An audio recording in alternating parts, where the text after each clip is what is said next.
Well,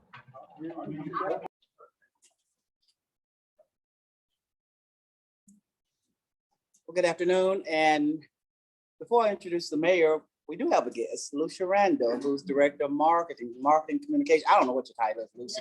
All I know is she left Boys and Girls Club and went to the city. But we're so glad to have you. So good to see you. Mayor, I didn't bring your introduction. Everybody knows you. If they want to know anything about you, they can Google it or whatever. I'm giving you more time to just talk and tell us those things. But I know, as folks say, he's been through the storm, naturally so and politically so and whatever, but he's also had that joy of getting married and has that young, wonderful son, William. So let's welcome Father, Mayor of our city, Jason Shelton.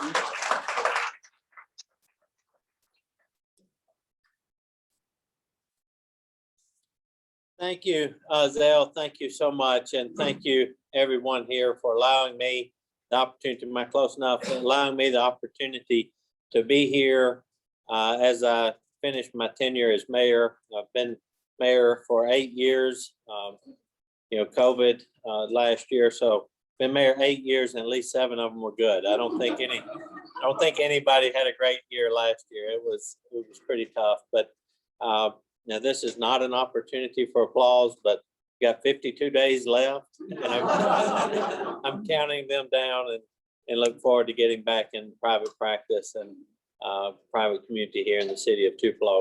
I did want to come and certainly want to leave room for questions and that type of thing.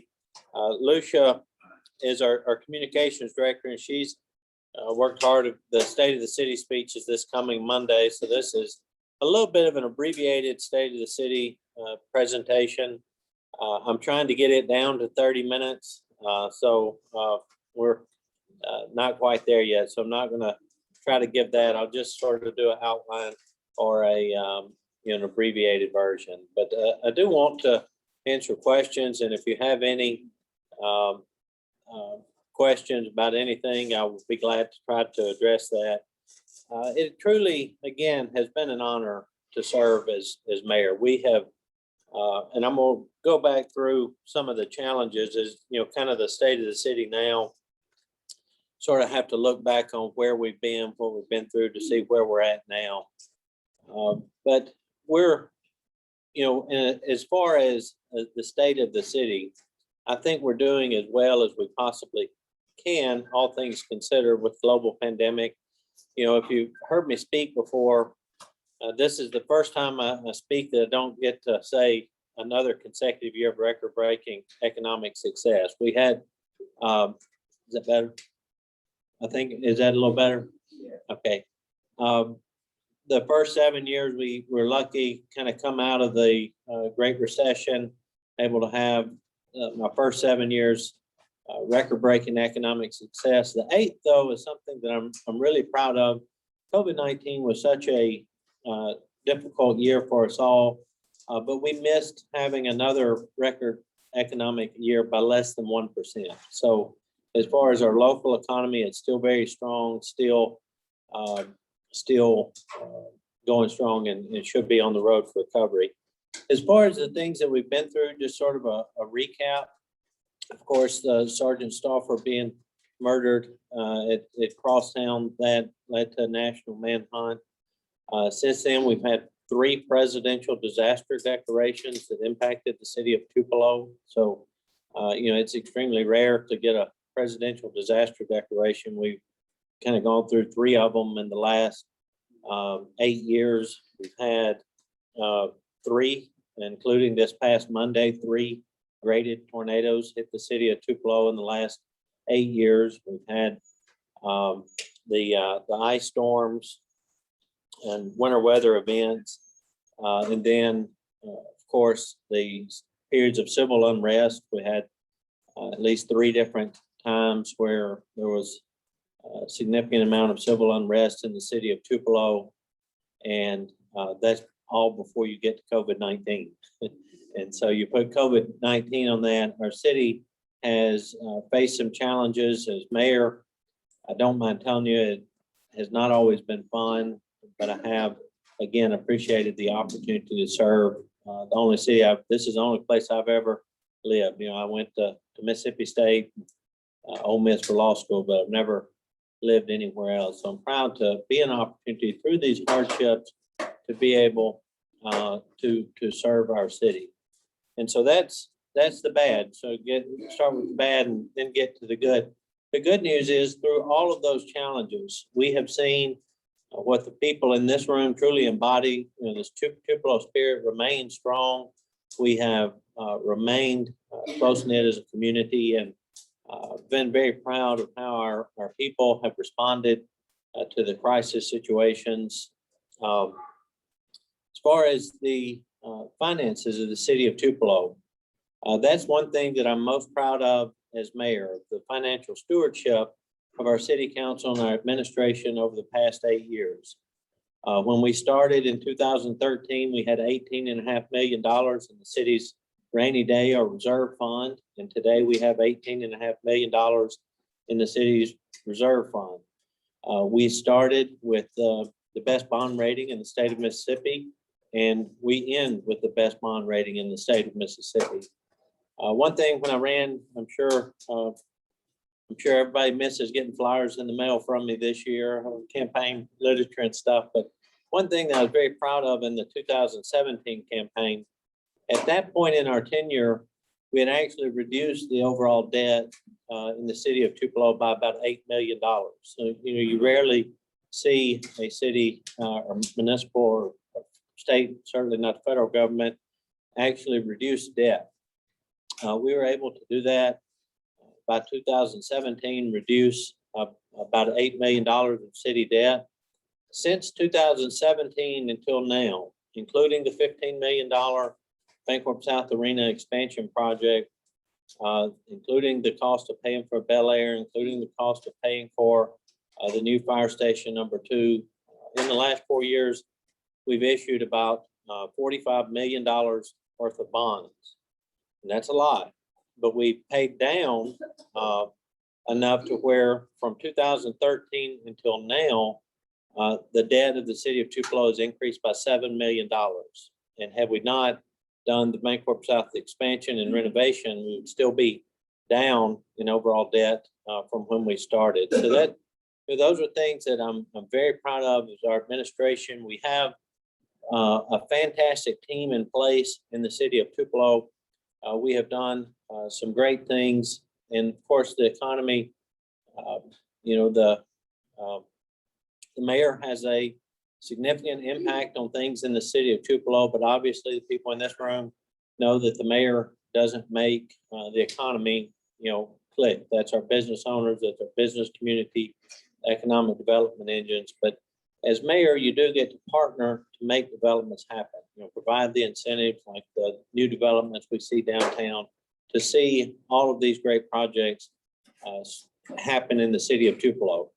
We are now, even in the midst of COVID-19, building houses at a rate as much or more than the pre-2008 housing crash. So, you know, that's extremely significant. And that's in my notes here. Last year, over 100 homes, 161 new single-family homes with a combined value of $81.7 million. So that's, you know, for a city the size of Tupelo in 1 year, that's a lot of homes being built in the city of Tupelo. We focused heavily on neighborhood revitalization. We have truly transformed different parts of the city. Of course, Mayor Reed and the council at that time started the West Jackson project and tried to continue to see that through and continuing to work on that. You still see houses being built there, but you've seen that part of the city of Tupelo transformed. And, you know, for the people that live in Joyner, you know, there was a real fear of kind of blight creeping into the Joyner neighborhood. You've seen that stop. So, you know, that's something we continue from Mayor Reed's administration, but that's something that I'm very proud of to have continued for the last 8 years. As far as removing blight, crime, you know, high density, high crime areas, we've made significant investments in the city of Tupelo. Ida Street, now Ida B. Wells Street, has just been completely transformed. You know, that was a place when I began as mayor. We dealt with police calls there every single day. Now you very rarely have a police call there. The same thing with Barley Courts down in now Nathaniel Place in South Tupelo, Gloucester. You have working families. Police were there every day when we started, and now a great family-oriented property. So, you know, what I typically say and what I'm proud to say is by every measurable indicator of success, the state of our city is strong, and I'm proud of that. I'm proud of the things that we've been able to accomplish, and I'm proud that the city is poised with whichever candidate wins on June 8th. The city is poised to continue to do great things, and our community, we will respond. You know, the 2014 tornado that we all remember, one thing kind of as a final gift to whichever mayor, whichever candidate gets elected mayor, we're trying to finalize the FEMA paperwork in the next 60 days. So if the May 2nd storm, the damage in the city of Tupelo was not enough from that to be a presidential disaster declaration, MEMA is seeking, in the city of Tupelo, the council's already passed a resolution to go to the governor, but MEMA is seeking a statewide presidential disaster declaration. So we may be included, or we will be included in that if the statewide damage is enough. And they're going to combine, as everybody in the room knows, we've had storm. So they're, you know, the May 2nd storm hit the city of Tupelo, but the presidential disaster request is going to be the May 2nd through May 4th storms in the state of Mississippi. So we may be on the 4th presidential disaster declaration in the last 8 years. So, you know, we've had some serious challenges, but again, that has certainly taken a toll on me, but it is something that I'm proud to have been an opportunity to help, to serve the city. And I'm always amazed at, you know, the civic clubs. If you're familiar with Dr. Vaughn Grisham, in one of his books, he says Tupelo, Mississippi is a place where the peer pressure, the social peer pressure, makes it more difficult to not be involved than to be involved. That if you're in Tupelo, you're expected to serve, you're expected to be part of a civic club, you're expected to give back to your community. And I think that's just a wonderful thing to say about the city of Tupelo. So I'll turn over to questions, but thank you again. It has, and I know everybody in this room voted for me in 2013 and 2017 and would have voted for me again this time. So I want to say thank you to each and every one of you for allowing me the opportunity to serve and to give back. And you can clap this time. I've got 52 days left, and thank you for letting me come talk to you before I go. So at this time, Ken, didn't even clap. Yes, sir. Mayor, every time I'm in Oxford and on a Saturday with the benches out on the street where people can sit, the traffic course, I know it's a university setting, but still, the downtown atmosphere, the establishment, the entertainment.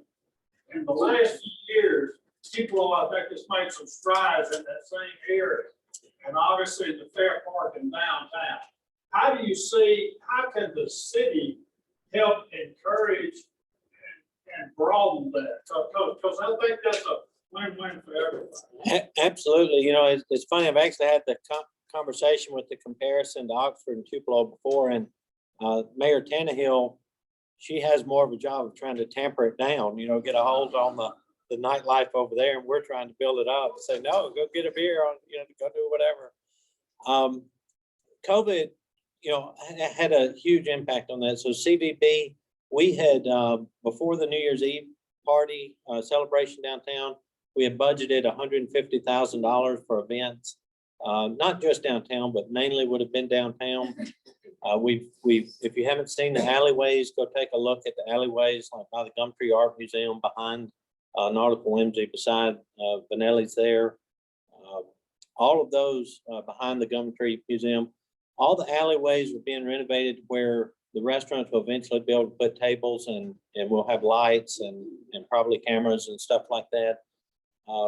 So it's one of those things that we initially had budgeted $150,000. The New Year's Eve celebration, we had about 5,000 people come down and it was just a success.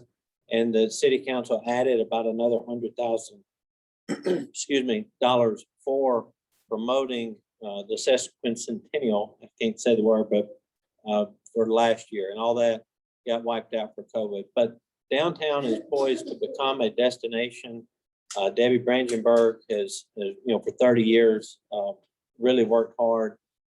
It's starting to get better. I think some of the things that you've seen in COVID will stay, now. And I know I'm in a church talking to a civic club. Nobody here drinks beer or alcohol or anything, but people that are so inclined will be able to get that on the patio or, out on, I think the fancy way to say it's al fresco dining, and you can have a glass of wine or whatever. But that's something that we focused on. We want to, make it more lively in the city of Tupelo. Also keeping in mind safety, when we allowed the open containers downtown, we also increased the bike patrol downtown, to try to balance kind of fun with safety, so to speak. And we've really had no issues. So it's really gone well. But I think last year would have been but for the pandemic, would have seen a lot more of that. And I think you will, if not this year, unless, the policies just completely change, I think you'll see a lot more of that next year. You'll see a lot more, it's kind of a double-edged sword, like a band. One of the restaurants downtown has band out front. People there listening to the band love that. People that are in the apartments trying to sleep don't always love that. So there's a lot of balancing acts on that, but we're trying to focus on that. And that's been a priority, and that's something that I think the next administration will be able to celebrate as a success. Great. Two questions. One, when you think about the time you're mayor, what's the one thing that you're happiest about, even most proud or just happiest about? And then as you leave, what do you think the city is going to continue to struggle to face and need to focus on? The things, like the All-American City Award, the different recognitions that, we have from Downtown Main Street Association, CVB, the city itself. Over the last 8 years, we've received the highest recognitions that a city can receive in multiple areas. So from tourism, so the kind of the high points of, we're the city of the year for the state of Mississippi. Those are kind of the highlights. On a more personal, accomplishment, it's the financial stewardship. I'm extremely proud. No new taxes. Do have some new debt now because of the Bancorp South project, but the financial stewardship over the last 8 years is something I'm extremely proud of. The challenges going forward, to me, is going to center on, and I have an op-ed tomorrow. You'll get a scoop. I'm going to apologize for some of the rather pointed comments that I've made on social media, but the polarization, which I've sort of been guilty of myself, quite candidly. But then the thing I'm most concerned about going forward is the police relations with the community. We have, after Ferguson, Missouri, 2015, we started the community outreach program, funded that.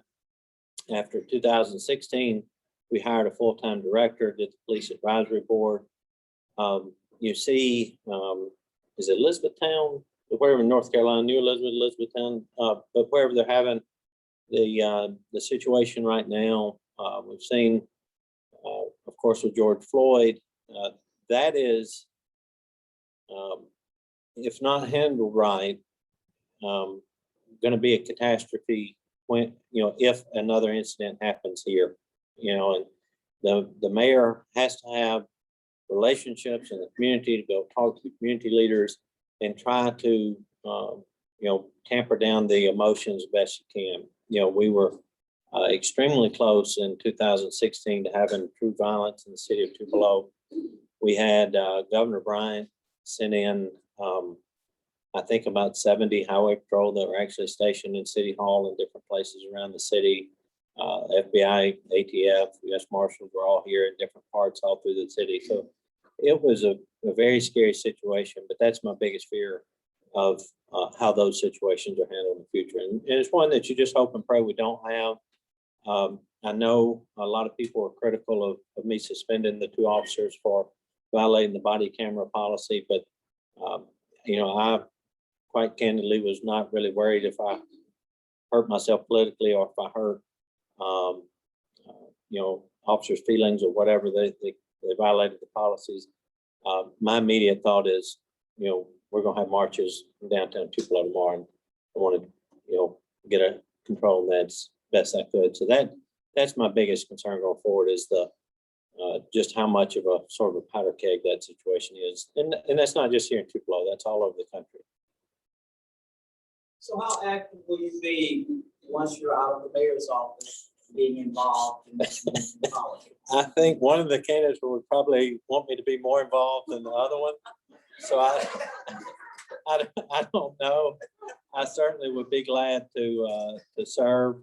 And I do like personally both candidates. It gets lost in some of the political rhetoric. Todd was the quarterback when I was in junior high. And I picked 14 because that was his number. And I thought, well, if he's that good, if I get his number, I'll be that good. But that did not happen. I quit growing too. And so, no, I certainly want to be involved in the city. Mayor Reed has just been absolutely fantastic in that. I talked to him, couldn't count the number of times over the last 8 years and sought advice and counsel from him. He is who I appointed when we had the 2014 tornado to lead the long-term recovery committee, different things like that. So it's one of those that I would certainly say yes to any request to help and certainly be available.